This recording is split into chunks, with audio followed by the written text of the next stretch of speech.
Hello children, how are you? Today I teach you SS subject lesson number 6 standard 8 effect of the British rule in India, यानी अंग्रेजी शासन का जो भारत पर कैसा प्रभाव था उसके बारे में पढ़ेंगे। यहाँ पे Aruna was reading the newspaper in the morning while her daughter Purva was sitting beside her and doing her homework, and Aruna read loudly revolution in India. Hearing this, Purva asked, why do people revolate? Aruna answered, when you need of people are not satisfied and people face economic crises and they revolt.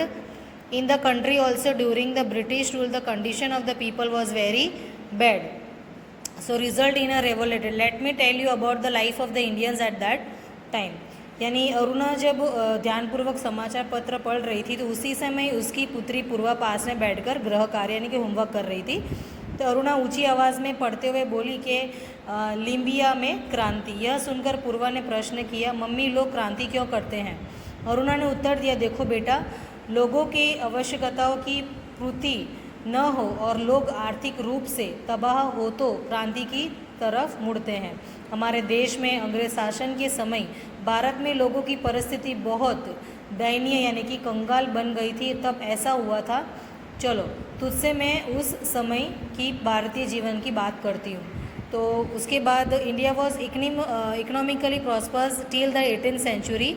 The anarchy that followed the death of Aurangzeb could not weaken it. So it has been admitted by the historians across the world that the industries, production technique and the organization of trade, India were unmatched at that time. The same country, India, became poor and bankrupt during the nearly 200 years of the British rule. So it became the country and supplied raw material to the factories in England and offered a large market for the finished product of the factories in England.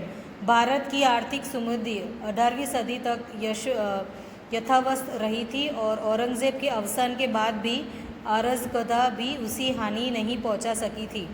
और विश्व के इतिहासकारों ने भी स्वीकार किया है कि 18वीं सदी तक भारत का उत्पादन, प्रसिद्ध उसके उद्योग और व्यापार वाणिज्य के संगठन बेमिसाल थे।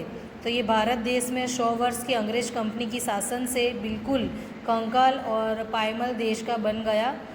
और यह इंग्लैंड के लिए कच्चा माल पैदा करने वाला और उनके कारखाने में तैयार हुए माल का विशाल बाजार बना था। उसके बाद जो कंडीशन हुई थी किसान और खेती की, condition of peasants and agriculture during the British rule, तो उसमें ऐसा हुआ कि बंगाल, बिहार और उड़ीसा की जो दीवानी सत्ता प्राप्त करने के लिए पश्चिम अंग्रेज़ों को अपनी आय बढ़ाने के लिए एक विशाल क्षेत्र मिल गया और किसान वर्ग और खेतीबाड़ी में वे अधिक से अधिक वसूल करने लगे और परिणाम स्वरूप किसान वर्ग पायमल हो गया और उनके घर के आभूषण बेचकर भी किसान महसूल नहीं भर सकते थे। तो परिणाम स्वरूप उनकी ज़मीन बेच दी जाती थी और किसानों की बहुत सी ज़मीन खर्च में डूब जाती। तो बहुत से किसान सहकारों की भारी ब्याज की प्रथा का शिकार बनकर बर्बाद हो गए, खेतीबाड़ी टूट गई। इसी बीच 1770 में बंगाल में भीषण यानी दारुण अकाल पड़ा और भूखमरी के कारण लाखों लोग की मृत्यु भी हो गई और कॉर्नवालिस नामक गवर्नर जनरल ने स्थायी बंदोबस्त नामक महसूल प्रसिद्ध लागू की। इस तरह से death of starvation and weakness and terrible famine in the year 1717 and lakhs of people is die. तो इस तरह से यहाँ पर ख़त्म हुआ और गवर्नर जनरल जो मैंने बताया, इस तरह से परमानेंट सेटलमेंट एक्ट उन्होंने स्टार्ट किया और रेवेन्यू भी कलेक्ट करने लगे। तो इस प्रोसीड के अनुसार कंपनी ने प्रत्येक वर्ष के लिए ज़मीन की महसूल निर्धारित की और ज़मीन की स्थायी अधिकारी जमींदारों को दिया जाता, यानी कि कंपनी ने अपनी आय निश्चित बनाकर अपने पक्ष में खड़ा रहने वाला ज़मींदार वर्ग तैयार किया और दूसरी तरफ तनतोड़ मेहनत करके चिलचिलाती धूप सहकर ज़मीन जोतकर फसल पैदा करने वाली का शोषण होता था। इस तरह से against and these the peasant who work hard in the hot sun to cultivate the land and grow crops were exploited. तो इस तरह से गवर्नर जनरल ने इस तरह से परमानेंट सेटलमेंट एक्ट किया था ऑर्डर। और यहाँ पर अब आएगा इफ़ेक्ट ऑन सोशल लाइफ में कैसे इफ़ेक्ट पड़ा लोगों का। ये है लॉर्ड कॉन्वर्सी। यानी जो सामाजिक जीवन का जो ग्रहण कैसा होता था। Warren Hastings, the person who was given the job of collecting revenue was known as a collector. He also perform the function of a जज and the British system of administration destroy our ancient system of self rule in ancient times. Every village was like a small republic. Gram Panchayat handled the administrations of the entire village. These Panchayat were like the backbone of the self-rule in our country. And these instructions of local self-rule stood their ground even during the time of foreign invention and the Sultanate period, but were destroyed due to administrative policy of the British. यानी कि Warren Hasting के समय में वसूल करने का कार्य जिसे सौंपा गया था उसे कलेक्टर कहा जाता था। तो वह न्यायाधीश को भी कार्य करते थे और अंग्रेजी राज्य तंत्र के ऐसे प्रशासन के हमारे देश की पुरानी ग्राम यानी स्वराज्य की प्रथा भी नष्ट हो गई थी। और प्राचीन काल में प्रत्येक गांव में एक छोटे गणतंत्र जैसा था और ग्राम पंचायत ही गाँव की सभी प्रशासनिक व्यवस्था संभालती थी और देश की मुर्दंड जैसे यह ग्राम साम्राज्य का जो संस्था थी और बाहरी आक्रमणों के समय और सल्तनत शासन व्यवस्था के समय भी हमारी ग्राम स्वराज्य संस्थाएं अड़िंग खड़ी थी और अंग्रेजों द्वारा शुरू की गई इस नई शासन प्रसिद्ध से यह संस्था नष्ट भी हो गई यानी डिस्ट्रॉय हो गई एडमिनिस्ट्रेटिव पॉलिसी जो ब्रिटिश लोग ने बनाई थी। उसके बाद जो पॉलिसी स्टार्ट हुई थी, the policy of social reform by the company made people feel insecure and suspicious, and they feel that the government was trying to convert him to Christianity and destroy the Indian culture and religions forever. So people believed that the Indian social system was the deliberately and undermined in the railways and military. An order was passed in Agra that every Indian had to salute the British. So it was not done.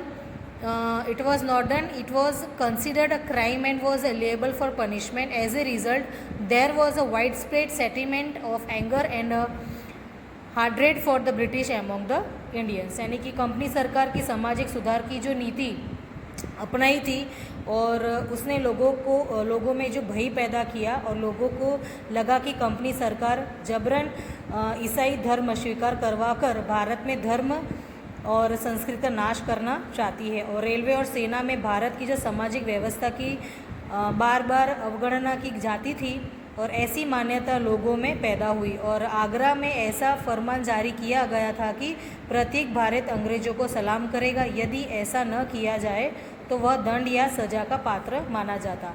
और परिणाम स्वरूप अंग्रेजों की प्रति भारतीयों के दिल में जो रोष और नफरत की भावना उत्पादन हुई।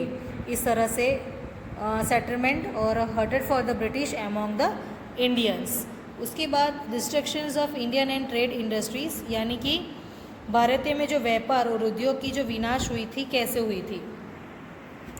The handloom of India supplied textile to the market Asia and Europe. The traders from the Europe countries use to come to India to purchase commodity and the Indian made jute, silk, woolen and cotton textiles were in high demand in the European market. The soft and delicate muslin of the Dhaka was world famous. Apart from textiles, commodities such as saltpetre, sugar were exported in exchange of tremendous amount of the bullion and gold and silver. यानी कि भारत में जो handloom हुआ करता था तथा Asia के आवश्यक कपड़ों की सभी मालों की पूर्ति करते थे और पश्चिम की व्यवहार यहाँ माल खरीदने आते थे और भारत में बनाने वाला सन, ऊन, रेशम और सूती के कपड़े विदेशों में मांग रहती थी और ढाका की मुलायम और बारखी मलमल की दुनिया में बड़ी मांग थी और कपड़े की अतिरिक्त शोर, नमक, मिस्री आदि माल की निर्यात होता था और उसके बदले में भारत के बेशुमार सोना चांदी का भी आयात होता था।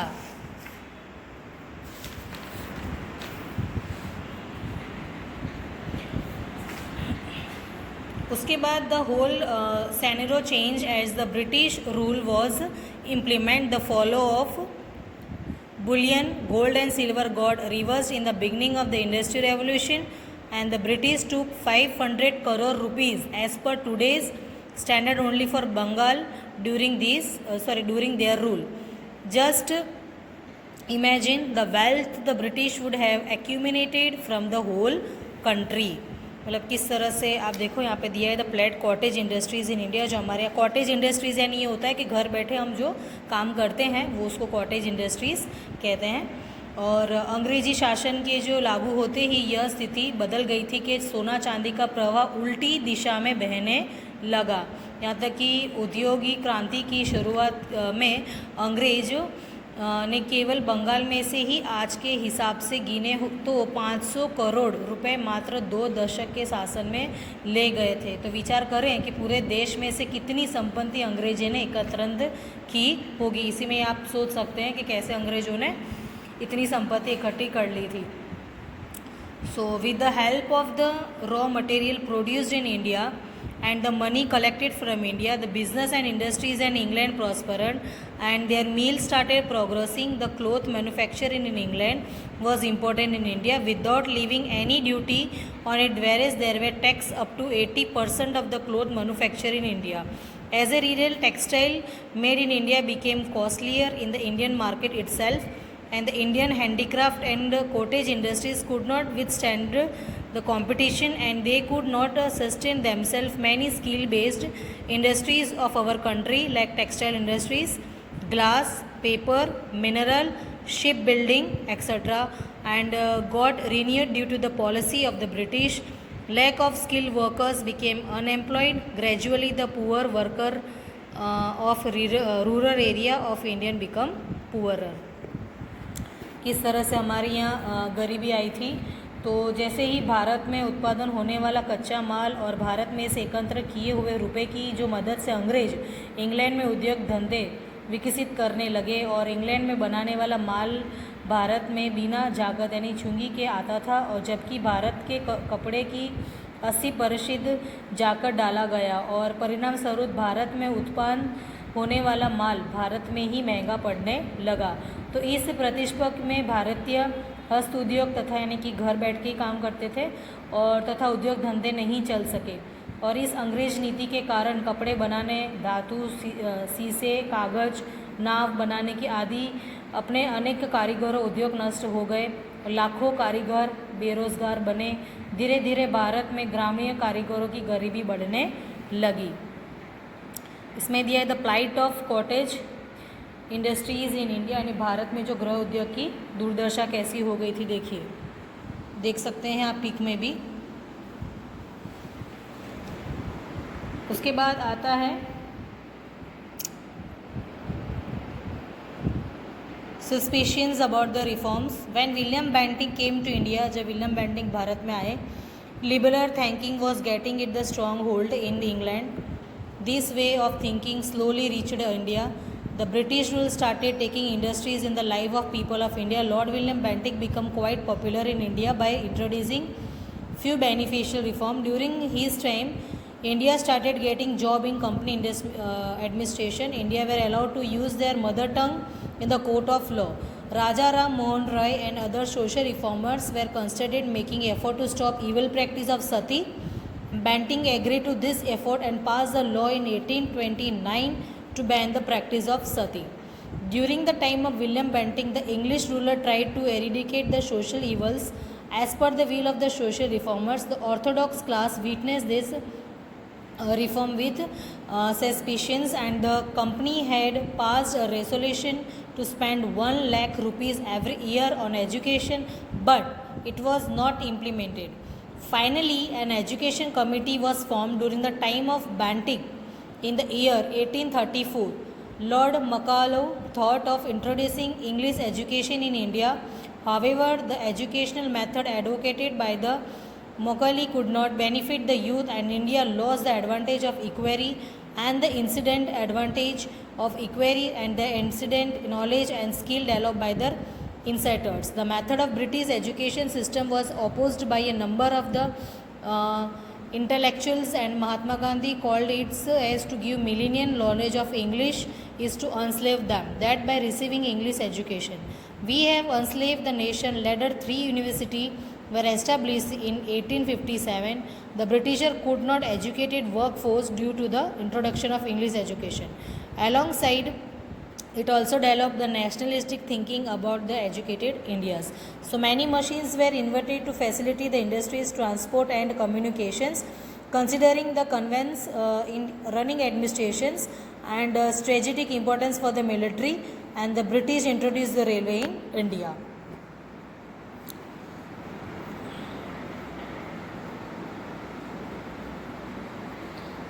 यानी कि जब विलियम बेंटिक जब भारत में गवर्नर जनरल बनकर आए थे तो उस समय इंग्लैंड में अधूरा विचारधारा का धीरे धीरे फैला हुआ था और इस परिवर्तन का थोड़ा प्रभाव भारत तक पहुंचा। अंग्रेजी शासन प्रजा के जीवन में रुचि रखने लगे और थोड़ी बहुत सुधार करके विलियम बेंटिक ने अनुपात में अधिक मान सम्मान प्राप्त किया और बेंटिक ने अपनी की प्रशासन की भारतीय को स्थान दिया। अदालत में न्याय मांगने आने वालों को मातृभाषा का उपयोग करने की छूट दी गई। राजा राम मोहन रॉय और अन्य सुधारक सती होने की रक्षसी रिवाज को बंद करने के लिए बहुत समय में प्रयास कर रहे थे।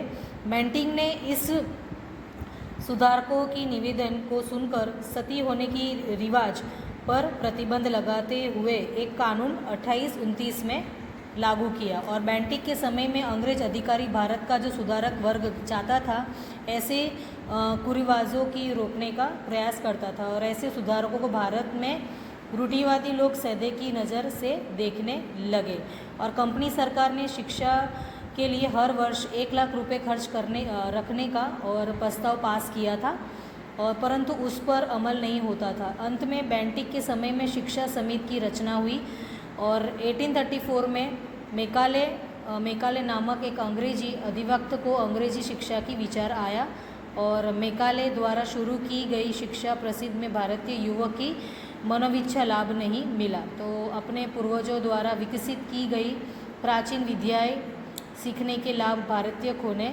लगे और देश में अंग्रेजी शिक्षा शुरू हुई और इस शिक्षा प्राप्त की विरोध भी हुआ। महात्मा गांधी जी जो उसे गुलामी की शिक्षा कहते थे। बाद में 1857 में यूनिवर्सिटी की स्थापना हुई। अंग्रेजी